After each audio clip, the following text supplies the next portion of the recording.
Spain FIFA world cup 2026 کے final میں پہنچ گیا۔ سیمی فائنل میں لامین جمال کی ٹیم نے ایمباپے کی ٹیم کی 1 نہ چلنے دی۔ گزشتہ ورلڈ کپ کی رنرز اپ ٹیم کو 2-0 سے شکست دی۔ اسپین نے 16 سال بعد ورلڈ کپ کے فائنل کے لیے کوالیفائی کیا۔ جیت کے بعد ہسپانوی ٹیم نے میدان میں جشن منایا۔ فاتح ٹیم کی جانب سے میخال نے پہلے اور پیڈرو نے دوسرے ہاف میں گول سکور کیے۔ دوسرے سیمی فائنل میں کل دفاعی چیمپئن ارجنٹینا کا سامنا انگلینڈ سے ہوگا۔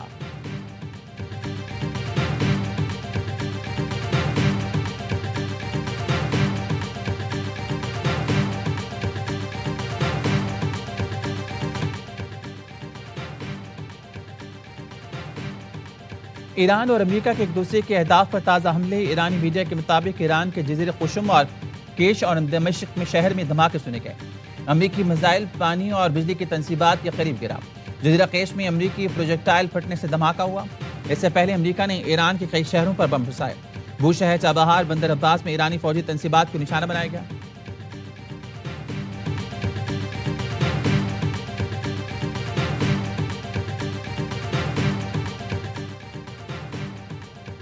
ایران کے آپریشن نصر 2 کے تیسرے مرحلے میں یا زین العابدین کے نام سے حملے شروع۔